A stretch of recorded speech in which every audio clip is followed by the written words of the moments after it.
In the late 1700s, there was a colony so wealthy it produced nearly 40% of Europe's sugar and more than half of its coffee. France was getting filthy rich off this land. And every single dollar of that wealth was built on the backs of over 500,000 enslaved Africans working from sunup to sundown under conditions so brutal that thousands died every year. France had to keep importing more enslaved people just to replace the ones they were working to death. France called itself civilized. France called itself progressive. France had just declared liberty, equality, and fraternity to the entire world. And France was enslaving 500,000 human beings on an island called Saint-Domingue.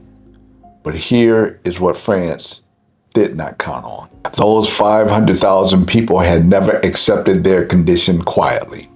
And in 1791, they decided they were done. What happened next changed the entire world. What's interesting is less than 10 to 30 minutes of this event is taught in our American school curriculum. Today, we are unlocking the Haitian Revolution.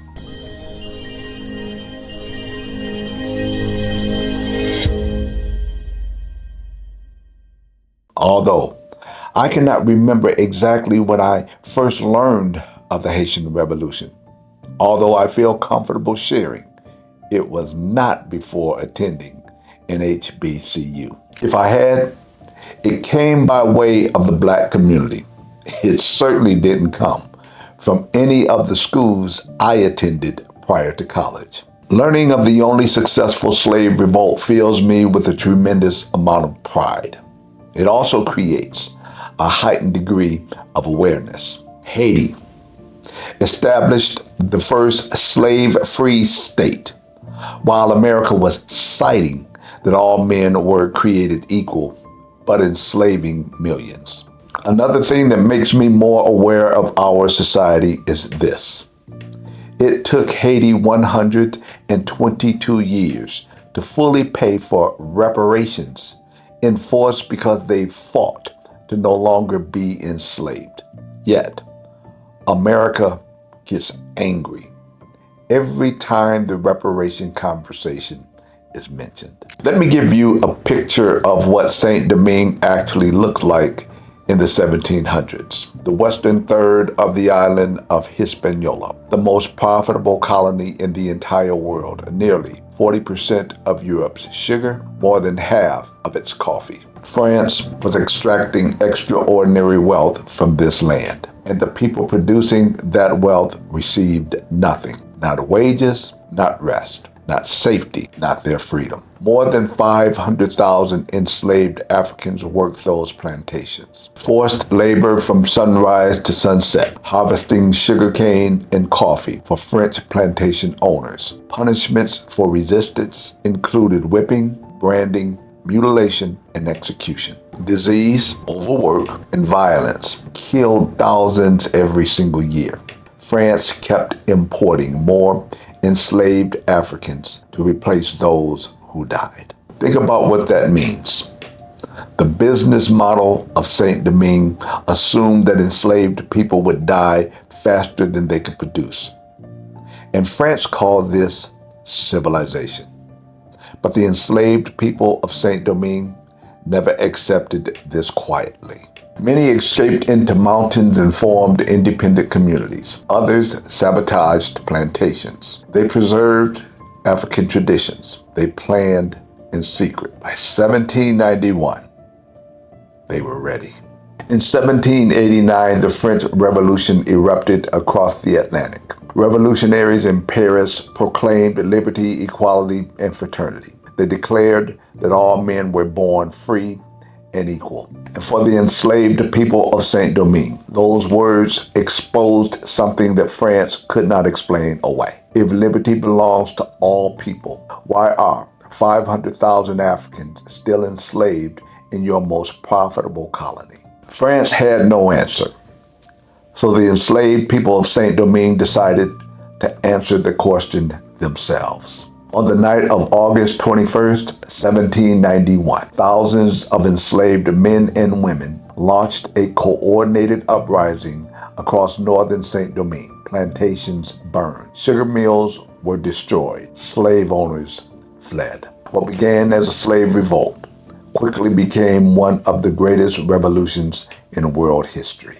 Among the revolution's leaders emerged a man who would become one of the most extraordinary military minds of his generation. His name was Toussaint Louverture. Born into slavery around 1743, Louverture had gained his freedom before the revolution, but he never forgot those who remained enslaved. He was intelligent, disciplined, a gifted military strategist who understood not just warfare, but politics. As France, Spain, and Great Britain all competed for control of the colony, Louverture skillfully shifted alliances to protect one thing above everything else: emancipation.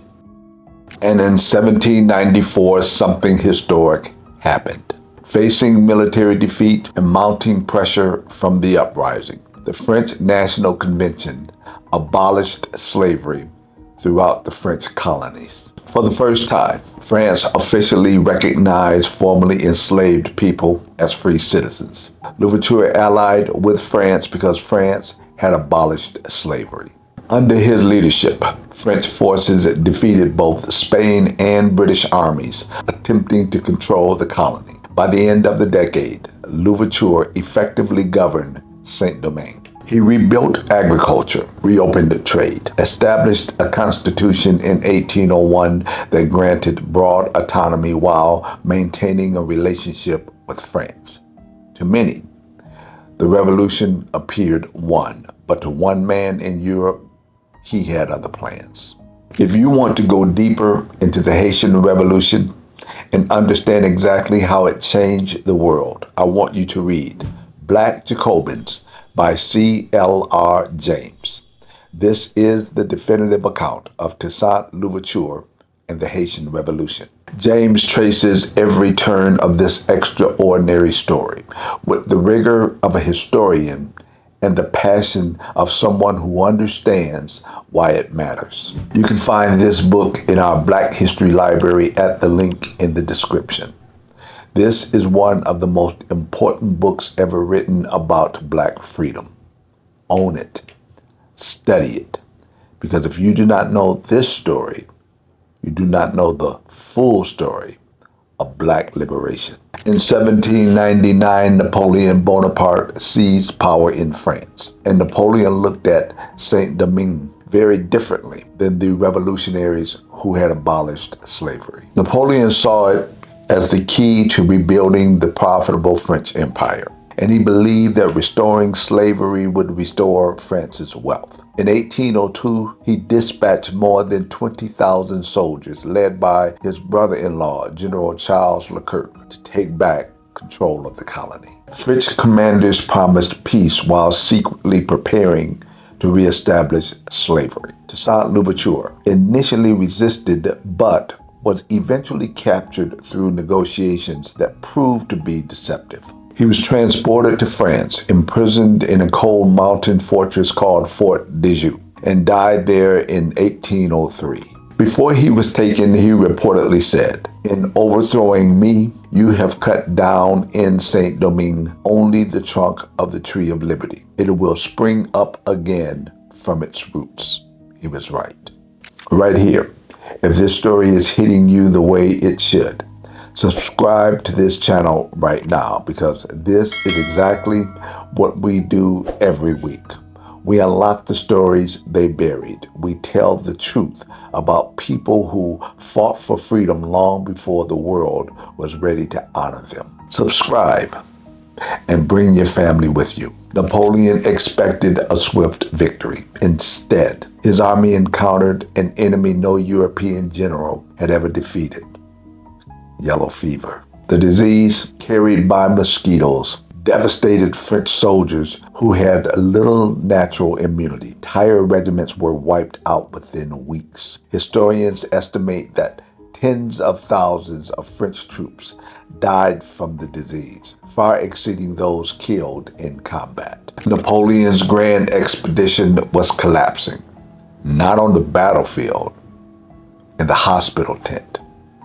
As French forces weakened, Haitian resistance grew stronger. After Louverture's capture, leadership was passed to Jean-Jacques Dessalines. Dessalines was one of the revolution's fiercest generals. He understood clearly what Napoleon was really after. This was not about politics. This was about restoring slavery itself. The struggle became a fight for survival. Formerly enslaved men and women joined free black soldiers and revolutionary leaders to resist French invasion. The decisive moment came on November the 18th, 1803, at the Battle of Fraternity. French forces suffered a crushing defeat. And on January 1st, 1804, Jean-Jacques Dessalines declared the independence of Haiti. The new nation reclaimed the indigenous Taino name of Haiti, meaning land of high mountains. For the first time in history, enslaved people had defeated one of Europe's greatest military powers and created an independent nation founded on the principle that slavery would never again exist on its soil. Haiti became the first independent black republic in the world, and the second independent nation in the Americas after the United States. Haiti's victory sent shock waves across the Atlantic. Enslaved people throughout the Americas celebrated the possibility that freedom could be won. Slaveholders were terrified. The United States, where slavery remained legal, viewed Haiti with particular alarm. American leaders feared that recognizing Haiti would inspire enslaved people to demand the same freedom that Haitians had secured through revolution. So the United States refused to recognize Haiti diplomatically for decades. Napoleon recognized that without Saint-Domingue, his dream of a French empire in North America was finished. In 1803, he sold the vast Louisiana territory to the United States in what became the Louisiana Purchase, doubling the size of the young nation. Let that land for a second.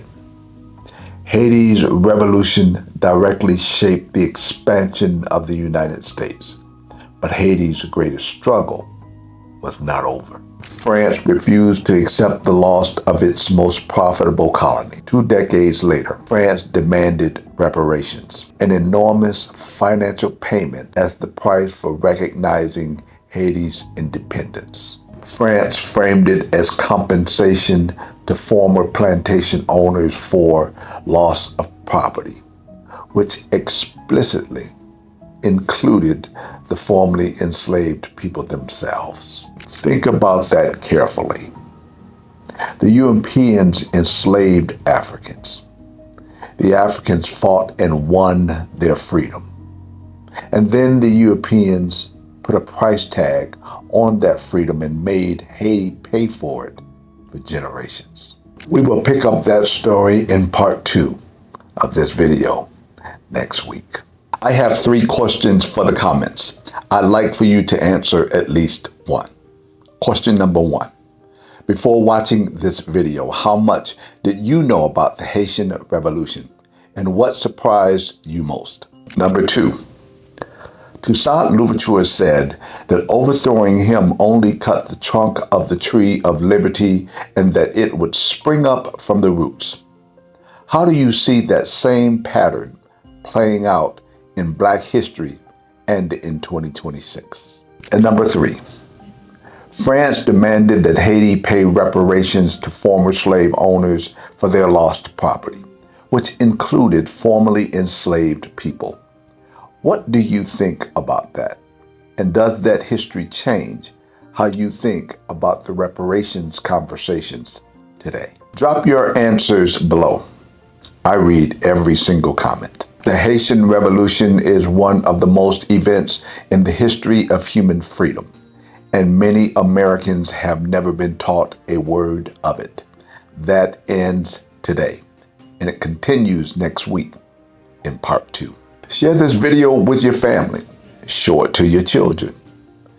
Ask their schools why this revolution is not taught alongside the American Revolution and the French Revolution. Subscribe if you have not done so already.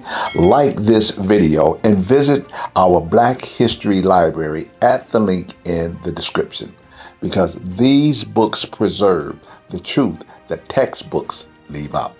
We are unlocking Black history, and we will keep unlocking it until every story is told. I'll see you at the next video.